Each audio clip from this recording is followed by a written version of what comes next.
Welcome to the Home Service Contractor Blueprint by A2O Digital. Every episode will cover topics that impact all home service companies like marketing, sales tactics, operations, and more. Now, on to today's episode. Hello, my name is Tim Coleman and I am your host. I am also the managing partner of A2O Digital, a full-service digital marketing agency working exclusively with home service businesses. In today's podcast, we will continue our discussion from the last episode when we started to talk about Google's automated bidding strategies for businesses in the home service industry. If you're just tuning in, it might be a good idea to save this episode and go back to listen to part one of this. Again, our guests are Ashley Benchko and Eleni Yerger, both members of the A2O Digital team. Ashley has been working in the digital marketing space since 2008 and Eleni since 2018. Both have spent a significant portion of their time on paid search and more specifically Google Ads. Ashley and Eleni, welcome. Good to have you. Thanks for having us back. All right. So last time we talked a lot about Google's automated bidding strategy and kind of what it was. And we talked about you can leverage AI and leverage Google's machine learning with the Google Ads platform, but we didn't get into the specific tactics Google allows you to kind of leverage and how each one of those works. And I think there's kind of a bunch of these. There's 6 different strategies that Google will allow you to kind of use. Why don't we just start by talking about what they are? Eleni and Ashley, can you just get into a little bit about which each one of these things and just like before they would talk about this, as they talk about each one of these things, you can imagine it almost being like a radio dot in the Google platform as you're going through this, kind of deciding what strategy and machine learning do I want to employ today. So let's get started and just talk a little about the different tactics that are available to us. Sure. So Tim, you mentioned just now that there's 6. There's definitely more outside of that, but there's around 5 or 6 that you hear most common in the home service industry. So those are really going to be the ones that we focus around because there are definitely ones for e-commerce and other types of verticals, but for home service industry, these are the most common.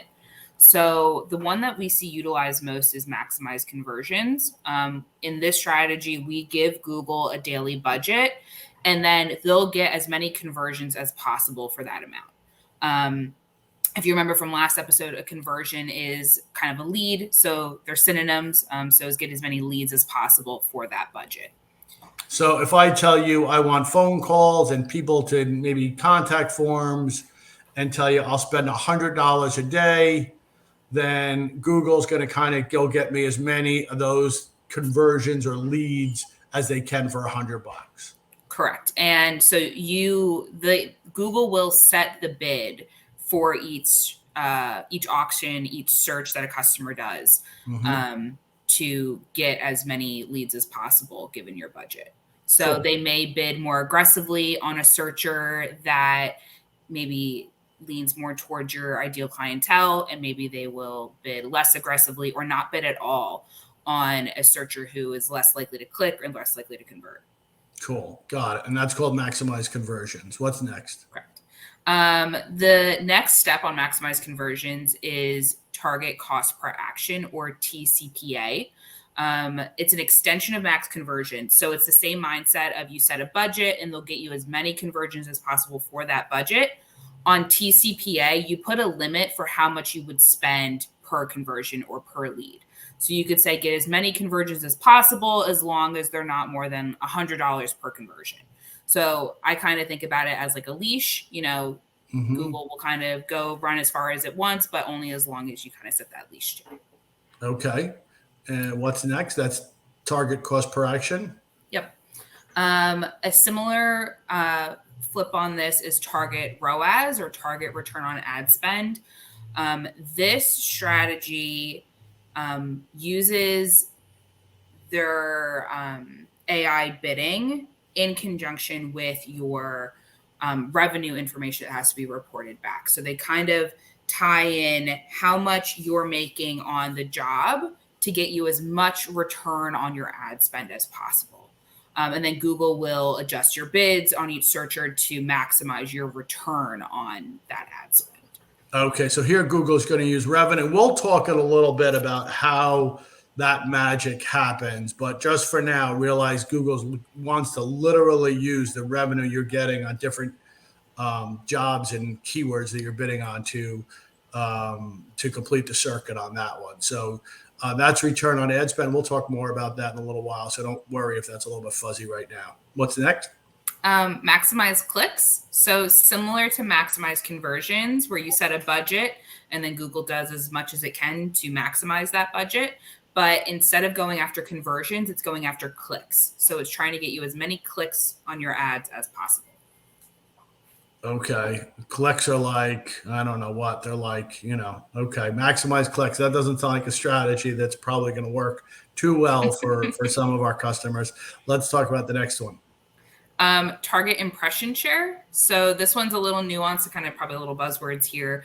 So your impression share percentage is typically the percentage of time that your ad will show in comparison to how many searchers or searches that have been done for what you're advertising on. So how often is your ad showing in relation to all the search that's happening? And then on top of that, it can go further to how often you're at the top of the page. So a lot of people will hear target impression share, they equate it to top of page, and they want to say, well, I want to be the first ad on every single search 100% of the time. So you may see target impression share. It's really a good metric to use if you're trying to bid for your ad to be placed in a certain space on the search results page consistently. Okay. And so that's like a quick definition of, just to get a little bit familiar with some of the strategies Google allows us to use. Let's get into them. Let's get into each one a little bit deeper now. Let's start with max conversions. I know that that's one that we use a lot for our home service customers. Let's get into the pros and cons of max conversions a little bit. Ash, you want to start that conversation? Yeah, definitely. So the first three that Eleni talked about really are targeted towards conversions. And I think of the last two as more about visibility, just like high level, kind of breaking those down. But let's go one by one. So maximize conversions, we found to be a really good starting place with machine learning. So you don't have to do a whole lot of like setup or defining to get this started. You really need to decide what conversions are you tracking, get them set up properly in the Google ad system, and then you can utilize a strategy like pretty much right away. As Eleni said, you're going to give a budget and it's going to try and get as many conversions as it can as possible. So pros are like easy to get turned on, pretty straightforward. You don't have to set a lot of parameters. Cons, though, are that by definition, this strategy will spend all the budget. So if you are guessing at budget or way overshoot your budget, what tends to happen is you end up with a lot of inefficiencies and your cost per conversions can be relatively high. So let's say in theory, there's $500 worth of available traffic for your business out there on Google, but you set your budget at $1,000. Google says, no problem, we can spend all of this, right? But they start going after stuff that maybe is not quite as good of a fit for conversion. So you often find that you hit a cap on your conversion volume, but you don't hit a cap on your cost per conversion. And that just keeps rising and rising and rising while your conversions kind of flatline. So like we said, really good starting point. And if you're good about setting limitations on your budget, it can be a really great place to actually stay for a while too. We've had a lot of accounts use this for an extended period of time extremely successfully and grow their volume of conversions and decrease their cost per conversion when managed properly. So great strategy, but you got to be really careful not to let it kind of get out of control. Mm-hmm. The next one was target cost per action. And as Eleni mentioned, this kind of layers on top of maximize conversions. So it's putting that leash on and telling Google, I'm only willing to spend X amount on average per conversion. It means that you may get some conversions that cost a little more than that, and you may get some conversions that cost a little less than that. But overall, it averages out at the number that you provide.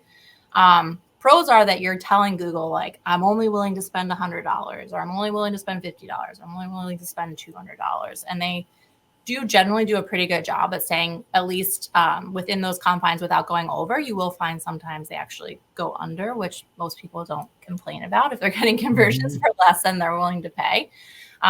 So those restrictions are really helpful and a pro. However, because you are limiting the machine by setting a maximum cost per action, you can lose out on conversions if you're not careful at managing the strategy. So over time, for almost every paid account we've ever worked on, right, costs rise, whether it's just like the natural progression of things.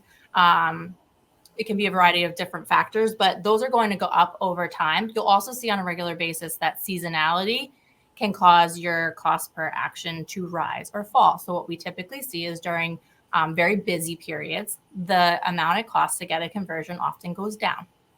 When it's a very slow period, we find the inverse of that, right? So the cost per conversion generally goes up. If you keep your cost per conversion or your cost per action that you've set with the strategy at what it is during a busy period, and it starts to slow down and it costs a little more to get that conversion, but you don't adjust your strategy, what typically ends up happening is you just start losing volume and conversion. So maybe you were getting 100 conversions at $100 per conversion. Now during slow period, it costs 120. So you can only get 80 conversions at the $100 cost per conversion that you set or target CPA. So just really have to be careful to watch this. Essentially, Google treats your CPA as a bid in a different format than we're used to with manual bidding, where you say, I'm willing to spend this much per click. But you have to think about it as a bid. When your bid gets too low, you may start to lose out on some of your conversions. So yeah, you're really, sorry, Ash, you're really bidding for the conversion. So instead of bidding for the click, you're really bidding for that lead. So supply and demand, just like Ashley said, if it is more expensive to go get that, you're going to have to spend more. You have to bid more to go get that. And I should mention that with target cost per acquisition, I think that it's a business owner's desire to decide what their cost per conversion should be. So like, $100 sounds great. Let's do it. But if the economy dictates that it's $150 per conversion, setting your target CPA at 100 doesn't mean that you've just lowered how much it costs to get the conversion. It just means that they'll get as many as they can for that. So that's where the maximize conversions into a target CPA strategy, like using that path, is helpful, because maximize conversions will help you understand the market and define how much a conversion will typically cost. And then target CPA can be used to like keep your cost at a certain level, or your cost per conversion at a certain level. Sometimes you can inch it down a little bit with target CPA too, but if you just arbitrarily pick a number and hope it works out, you may not pick the right number with target CPA. So you want to be careful to pick realistic numbers with CPA too, and not go for what feels the best, right? The next one was return on ad spend. This one seems a little bit futuristic, because here we're going to, in order to get the revenue into Google, we're going to have to tie it to the CRM, right?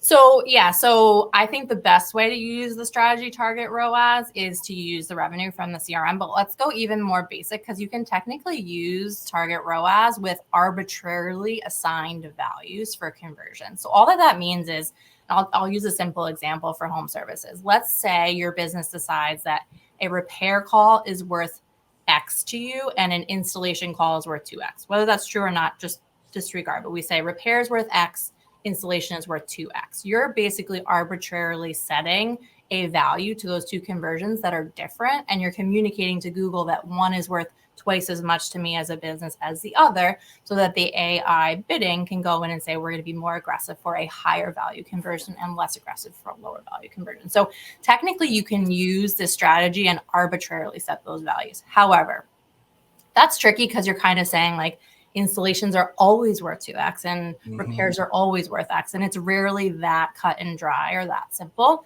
So what we found, or we believe the best way to use a target ROAS strategy, is to actually integrate your CRM, so the system that you're booking all of your phone calls in and tracking all of your revenue in, with your Google Ads system, and have your revenue import into the Google Ads system. So the machine not only knows that it's a repair call or an installation call, but this repair call was worth 1,000, this installation call was worth 2,000, this repair call was worth 3,000, right? Those don't necessarily fit the X and 2X example that I gave you, but the system knows, okay, these are of more value, these are of less value, and they can bid more or less aggressively with really, really specific information about not just how many conversions do we want, but what types of conversions do we want? What quality of conversions or what value of conversions do we want? So the cons of this, I would say, are it's a little complicated to get it set up relative to some of the other strategies. It requires integrating systems, so usually Google Ads and the CRM. Or if you can do a direct integration between your CRM and Google Ads, you can use what's called offline conversion import. So you basically have like an in-between step where you have information go from your CRM to a spreadsheet and from a spreadsheet to Google Ads. You kind of have like that intermediate step.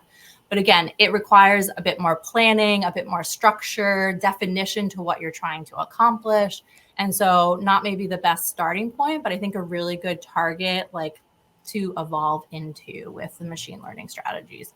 And I think ultimately probably where everyone's heading over the next several years, similar to like e-commerce, where e-commerce has all this information for their conversions, not that just that you purchased, but how much did you purchase? What was the value of that purchase? And this is really the beginning of the evolution for home services into that kind of space that e-commerce has been in for a while. So that one's really exciting. We could probably do a whole podcast on just that. Maybe we will. This is really the future when Google can see that, you know, a home that has 3 bathrooms is more valuable to a plumber than one that has 1 bathroom and bid accordingly. That's really in some ways what we're talking about here. And that's the power of AI, the power of what's coming in the future as Google gets as our integrations with Google and our CRM get smarter. Yep. And then the last 2 strategies that we touched on more specifically. So this is where I think more about like awareness. If awareness is your goal, this is probably the only times I would recommend these strategies. And there's certainly a time and place for that potentially. But maximize clicks. So again, trying to get as many clicks as possible. However, when you target clicks, you're not necessarily targeting conversions because clicks and conversions aren't the same thing. And no matter what anyone tries to say to you, or no matter what any pitch that you get, like about a marketing platform says, clicks are only good if they result in business. If you get 5 million clicks and you make $0 from those 5 million clicks, they have no value to your business, right? So the cons here are, I think that the pro is if you're going for awareness, this may get you like seen more often, but the cons are Google's going to do whatever it takes to get clicks. And that means probably branching out into things that aren't quite as good a fit for your business and may not be as likely to result in conversions, which is where you're ultimately heading. So I'd be super careful about using the strategy. I think that it sounds really good. People hear it and they're like, yes, that's what I want, more clicks. But no, you really want clicks that lead to conversion. So you just got to be careful with that one because Google's going to really define it as more clicks equals better, not more quality clicks equals better necessarily. So. And then the last one, target impression shares. Same idea, really about awareness. For people that have been in the paid search game for a while, Google used to have a metric called average position. People really liked when their average position was 1.0 or very close to it. That meant you were first at the top of the page above everybody else. I feel like this is kind of where this has evolved to. So when you use the target impression share, you say, Google, show me at the top of page X% of time. Show me at the absolute top of page X% of time. Again, pro is visibility. You're going to be in front of people often, and that can be good for certain strategies, but position doesn't necessarily equal conversion. In fact, very high position often equals spend a lot of money to be seen at the top of page all the time. And if that's an impression that's not likely to turn into a conversion, that may not be the best use of your money. So again, just wanted to be super careful of. I will mention too that we tested this about 2 years ago, this strategy a little bit to see how well it worked. And we were able to manually get to the number 1 on the top of the page more often. So we were at like 95% of the time when trying to be number 1 all the time versus the machine being set to a target impression share for absolute top of the page of 100%, getting around 85. So even if you're trying to do this, honestly, the manual process works better than the target impression share for the machine. So again, be super careful with these strategies, but there may be a time and place for this. The other thing with maximize clicks and target impression share is that you do not need conversion tracking to use those strategies. So if you do not have your conversions set up to be imported back into Google Ads, these are strategies that you can use. I think the biggest piece of advice is just really making sure that you're monitoring it. Like, make sure if you can't see your conversions in your Google Ads account, then make sure you're listening to those calls and you're making sure the quality is there and that they're driving leads. There's a lot of other tools and buttons that Google provides that you can kind of use to assess quality, and you want to make sure that you're kind of using all those tools, even if you don't have the conversion tracking in place. Yeah. All right. So we talked about kind of what each one of these strategies is, talked about the pros and cons of them a little bit. Let's get into some situations where you might want to decide to start using some of these strategies. I think one that we hear a lot is that I'm spending too much money. My marketing spend is too high. My cost per lead is too high. Nobody likes to spend money. So we hear that one a lot. And these are strategies that most of these strategies actually work really well in a limited budget situation. So if you're in a position where you want to reduce marketing spend, our number one advice is going to be, let's try to maximize conversions. Let's try and get as many conversions as possible with whatever budget you want to set it as. Can Google go find more for us? That's kind of what you're saying, right? Correct. Because if you just cut budget and you stay on manual, then you're going to run into a situation where, you're going to bid that same amount of money on a person who's least likely to convert. So being on maximize conversions and having a limited budget is going to force Google to only show your ad to people that are going to be likely to do business with you. Okay, cool. As Lainey mentioned, with limitations, especially on budget, I think we've seen the biggest lift with some of these strategies when the business is super limited by budget, when going from manual to a machine learning strategy. So because the machine really does find efficiencies and kind of weed out, I'm going to call it the garbage. I don't know if that's the best word, but not as good stuff, and go after the better quality stuff. And when there is a severe limitation, there is just so much room to find those efficiencies. So if you are in a limited budget situation, highly recommend getting on board with trying some of these strategies, because I think there's a lot of opportunity there. Now that makes sense, actually, right? But earlier you cautioned, if your budget is higher than the amount of traffic, maximize conversions might end up spending a little bit more. But if you're at a limited budget, then it sounds like it really starts to gain some efficiencies. Yeah, 100%. Cool. Yeah. All right. What else? Let's say that you're in a really good spot with your business. You're really happy with your cost per lead, but you want to, you're willing to spend more to get more. Situations like Target CPA are a really good situation for that. So we're able to hold our efficiencies that we've gotten. We're able to, set a limit on that cost per lead, but we can add more budget into the account and see if there's more leads out there for that price point. Okay, so here you kind of know what the cost per lead is because you've been running max conversions for a while, and you're saying, that's good. Can you go get me more of these? Is that kind of what's happening? Yes. Yeah, that makes sense. And then sometimes there are situations where maybe you're unsure of what your cost per lead is, and you're just saying, I need more leads and I'm willing to spend more money. You may have a mixture of strategies in your account. It doesn't have to be set at the account level. So it is something that can be customized for different service category, and depending on how your paid ads account is set up. I think the biggest thing with choosing a strategy that's going to work is making sure that you participate in the conversation with your marketing professional. So whoever is pushing the button in your ads account and they're the ones that are managing your paid ads, talk to them about your goals, talk to them about what's going on in your business, share what, more information you can provide with them, the better, because there's so many tools and there's so many levers that we can pull that having that conversation is going to help your marketing person, reach your goals in the most efficient way possible. And like Eleni said, define your goals for your marketing agency or partner. Don't micromanage the strategy. So you need to tell them where you're going, like how you generally want to get there, what's going on in your business, how much things cost even in your business, what's a good cost per lead where you're profitable, like that kind of stuff's really, really helpful to share. I think where you can run into an issue is hopefully you found a marketing partner that you're working with because you trust that their knowledge on the marketing platforms and all these strategies is greater than yours. So you as the business define what you need and then let them define the strategy to get you there. If you micromanage, like, no, don't do this, do that, and you don't really have experience with it, you can really shoot yourself in the foot as far as getting to the end results you want. And I think one of the worst things you could do as the business in this partnership is show up to a meeting with your marketing company with nothing to add to the conversation, right? Like you want to meet to go through results. You want to meet to talk about what you're going to do next. And you sit there quietly and add nothing to the conversation.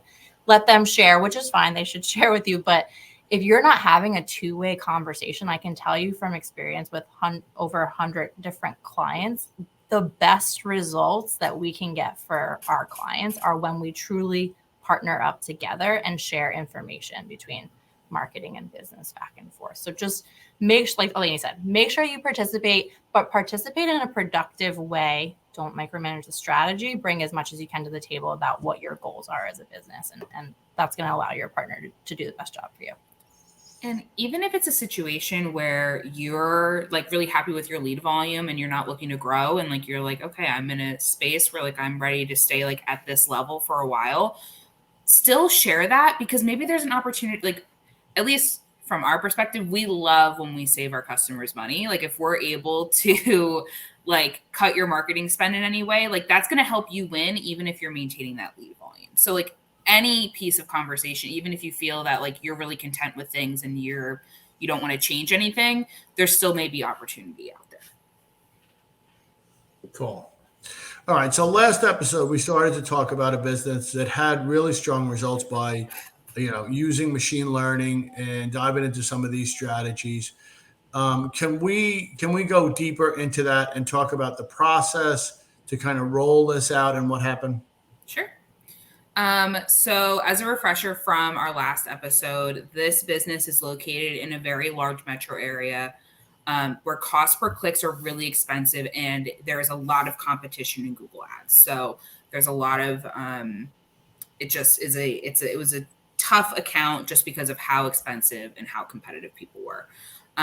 Because of the size of the market, there was budget limitations in the account also. So if we were to have an unlimited budget, it would be easily like millions of dollars in marketing spend. So, you really had to find that balance. So I would say from start to beginning, this process took about a year. And in May or spring of 2020, we implemented conversion tracking. So we implemented the dynamic number insertion, we utilized CallRail, and this allowed us to attribute down to the keyword level what terms were driving leads. So we were able to see in the account, even just on manual bidding, where can we drive efficiencies? Are there any terms that we're advertising on that are either really expensive with a really high cost per lead, or if they're not converting at all? So is there any low-hanging fruit in the account that we can eliminate? The process of going through that and auditing that data does take a couple months. There is seasonality in most home service industries. So you kind of want to work through that seasonality where in the summer months, maybe, things are a little bit cheaper, but then as we get into the fall and the winter, things are more expensive and you kind of want to maybe cut more off the tree. All right, so I'm just gonna simplify this a little bit, right? So we use this buzzword DNI and CallRail. So we are not an affiliate of CallRail or anything like that, but we use CallRail, and the reason we do is when we talk about teaching Google what a conversion looks like. We're a home service business, all of our customers, and we need to teach Google what a conversion is, and that means we need to set up conversion tracking using what's called DNI. DNI allows new phone numbers to drop on the site every time a new visitor comes to the site so that Google can see who converted, what keyword they typed in, what time of day it was, they already know the person, and this allows them to connect all the dots And then then Eleni, we're kind of watching that for 3 months. We're not telling Google to go find us more. We integrated all that and then said, okay, Google, here's a steady stream of information for you, right? Yes. So while still on manual bidding, like I said, we were able to drive a lot of efficiencies, but after meeting back with the business owner, they were still like the cost per lead wasn't profitable. We were still pretty limited by budget in Google Ads. And at that point, we started rolling out the test for maximized conversions. It was a really long process of rolling this out. It took a few weeks to a few months to test slowly. So we did one campaign at a time. Our goal was really to get more leads for the customer and reduce the cost per lead. So we wanted to monitor this really closely to make sure that those goals were being met before we kind of did like a blanket change to the whole account. Like I said, this testing phase took about 3 months to roll out. But so at this point now, if you're keeping track of timelines at all, we're about a year since when we first implemented CallRail. And being able to see that conversion tracking down to the keyword level. So looking at year over year, our conversions tripled and our cost per conversion cut by 2/3. So to put some numbers to that, our conversions increased from 95 conversions in the month of May for 2020 all the way to 275 conversions the following year. And the cost per lead or cost per conversion on that dropped from $304 to $110. We did not touch budget during this time frame. So Google did what it had to do on maximize conversions. We said, here's our budget. This is how much I'm willing to spend. Get me as many leads as possible. And Google really delivered.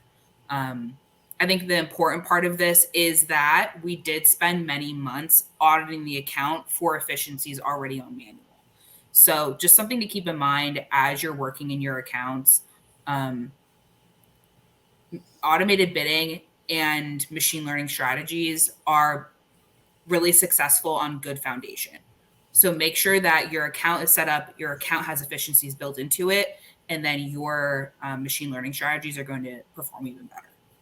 Okay, cool. So in this situation, here's one we were on limited budget and maximized conversions was a complete game changer. It almost tripled conversions while almost like reducing the cost by 2/3. So just unbelievable.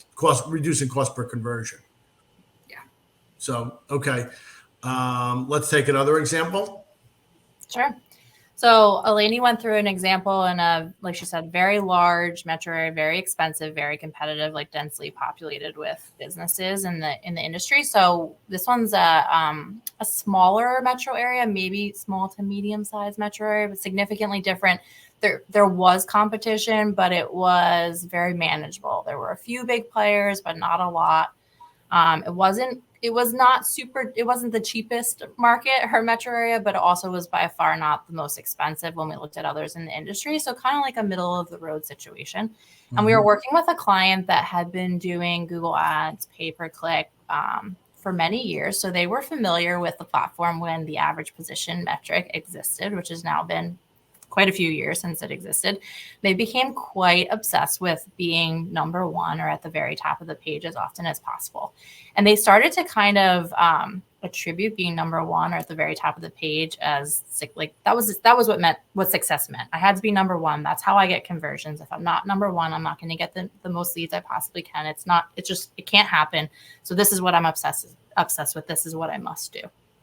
And over time, he drove up his costs significantly, like over time, tens of thousands of dollars, to give you an idea. So not like $50 more a month, $100 more, tens of thousands of dollars of increased marketing spend with very minimal impact to the volume of conversions he was receiving with the manual bidding strategy and the obsession with being at the very top of the page. So we worked hard with this client to convince them that they should try the machine learning strategies and see if we could bring costs back down while at the very least maintaining conversions, possibly trying to increase conversions. And they did finally get on board. We got that going. However, they dictated with the maximize conversion strategy that they did not want to have any limitations on their budget, because again, this idea of like being present all the time, being seen all the time was really, really important to him. And so he wanted no limitations on the budget. And what happened initially with the machine learning strategy is exactly what we don't want to see, but costs went up even higher than they were on the manual bidding strategy, and conversions stayed virtually flat. So it was just, again, spending more and more and more, thousands of dollars a month more to get the same number of conversions, which is obviously not the goal of any strategy. So we worked with him over time, and we're able to start backing that budget off a little bit and getting closer to like an ideal budget or a slightly limited budget. We were limiting our impression share just a little bit. And as we did that, we were able to increase the conversions and decrease the cost per conversion simultaneously. This happened about over a course of 6 months, this machine learning kind of evolution. And so to give you an idea, when they first, right before they got started with machine learning, they were at 240 conversions a month, and their cost per conversion was about $140. After we experimented with machine learning and started to pull back on that budget and not give maximize conversions that unlimited budget, their conversions went up to 312 in a month, and their cost per conversion went down to 115. So they basically had a 30% increase. 30% increase in the number of conversions and about a 20% decrease in their cost per conversion going through this process. And I will mention this happened between the months of June and December, June being that early portion with fewer conversions. December in this industry is actually one of the slower months of the year for conversions. So not only did they grow their conversions as they went from June to December, but they hit a high by a lot in December for a month that's typically far slower than June, like on a seasonal basis. So really significant change to their volume of conversions as well as their cost per conversion. Not quite as significant as Lainey's example. That's really a shining star example, but still huge impacts to their business and their bottom line. So here we have a mid-market. That's still a big impact on their business. So we had 2 instances of maximized conversions that worked really, really well. How about TCPA? Yeah, so for target CPA, we found that it works really well for reducing cost per conversion when that metric gets too high or if we're wanting to pull back at all. So we have 2 different situations. One, this is a very small market where randomly, out of nowhere, for no reason that we can really determine, cost per click started going up substantially, which also caused the cost per conversion to go up substantially. And we're talking like from a $10 cost per click to like a $40 cost per click. Like it was within a week's time. There was also no new competitors really in the market. So we couldn't tell like if it kind of would make sense if there's new competitors and they're bidding more aggressively, then like our bids are going to go up. But we didn't really see any of that happening. So we put a target CPA in place. They already were on maximized conversions. So we layered a target CPA in place and we set their cost per action or cost per conversion at where their previous average cost per conversion was before things got really volatile. And almost instantaneously, things balanced back out. We saw conversions come back to a normal level, and we saw cost per conversion come down. So that was a brilliant strategy, by the way. Yeah, that really was like, I think, a really good example of that leash where like Google was just running wild. It was doing whatever it wanted, and we needed to kind of pull that back in. Lainey, did you see any impact to the volume of conversions in that example when you were able to bring it back down into the old kind of cost per conversion? Definitely. I think at first the target CPA that was set was probably maybe a little bit lower than it needed to be. We did see conversions drop a little bit, but this was a really small market. So it's really hard to tell the difference between like week to week on a conversion volume when the data set is so small. After a few months, we changed our TCPA or our set cost per action to be a little bit higher, and we saw conversions come back up. So, we're still have that TCPA in place because we don't necessarily trust Google because of how their behavior was, but we will give it a little bit longer of a leash to try and get more leads. Nice. Cool. another market, which this one is probably a more common situation where the cost per conversion was creeping up. Just like Ashley said earlier, it's normal for costs to increase in any market year over year. But the owner of this business didn't feel comfortable putting more marketing budget into the account. So we utilized a TCPA to force Google to go after cheaper conversions. So we set our target CPA to be a little bit lower than what the average is to try and squeeze more conversions out without having to add more budget to the account. So if you kind of looked at a trend line, the spend in the account would have stayed flat, but our conversions went up just a little bit. But every little bit helps. And looking at things year over year, we do see some pretty strong results. So TCPA is a little like you kind of see the results better when you look at them like more long term, where maximized conversions are definitely where you see that more like substantial change. I think with any of these too, like there are certain accounts where you feel like one strategy is going to work really well or maybe another, and you go and test it, and a lot of times it works out how you expect, but sometimes it doesn't. And so it's always a really important, like, test and evaluate. If it's not working, like, relook at it, come up with a new strategy, and then test and evaluate, because it's not a one size fits all, and it's not always like something that worked in one place that looks very similar to another. They don't always work the same. So just know that, like, you have to be open to testing and evaluating those results. And sometimes the first try isn't the best fit. Sometimes it is the best fit. And then over time too, sometimes a strategy that works really well for 6, 9, 12, 18 months, all of a sudden stops working as well. And you have to go back to the test and evaluate kind of, mindset. So you got to just always be open and willing to either stick with the strategy or switch strategies if it's not working with this stuff. Let's just talk about the order of this a little bit. I know in most of our accounts, we started them with manual bidding. Then we would go to maximize conversions. And then when situations arose, we would use TCPA, right? When we do new accounts, do we typically launch with manual bidding, or are we experimenting with the machine learning like almost right away now? I think you definitely start with manual bidding, because if you're to start with maximized conversions, like, it's hard to tell like if your results are good or not. Like, you don't have anything to really compare it against. So we definitely, depending on the size of the market, like anywhere between like 1 and 3 months worth of data on manual strategy. And if we see certain indicators, like maybe you're limited by budget super early on in your ad account, then you may lean more towards using a machine learning strategy like maximize conversions earlier on. But typically we need a little bit of data so that way we can tell if it's performing better or not. And then those are the strategies we use in the home service industry most frequently, right? We're more about maximize conversions and cost per action than we are about some of the visibility strategies, right? Yeah. I was just going to say, with the conversions, a lot of the conversions that we prioritize are lower funnel conversions or closer to actual purchase conversions. So where a lot of the spend is going not towards the awareness stage or like that earlier funnel, but those bottom of funnel terms. So yeah, we're typically targeting a conversion as opposed to like an awareness kind of strategy.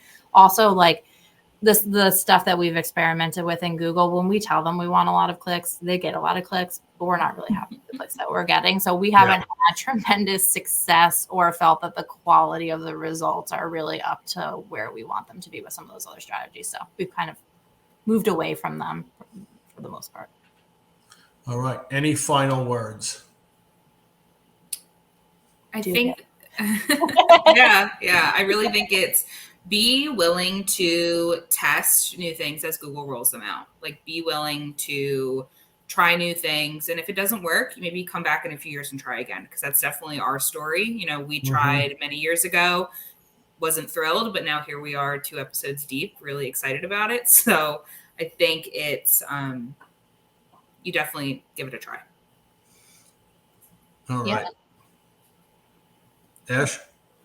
I was going to say, we alluded to this last time, but there may be a point in time where manual bidding isn't an option anymore. So experimenting with some of these machine learning strategies while you have complete flexibility over which strategy you pick, even if you pick one campaign to test it in, just to get your feet wet and get an understanding of it, I think is a really wise strategy.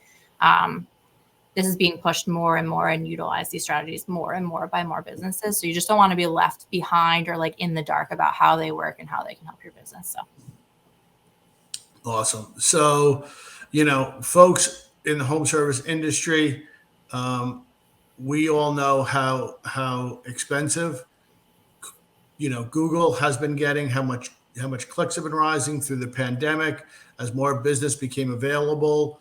Google's cost rose a lot through that. And the education that we got here from these two ladies who really know this is absolutely invaluable. So thank you very much. That was just an awesome education on the automated bidding strategies that are available from Google. So thank you. And thank you, audience, for tuning in. And we'll see you next time.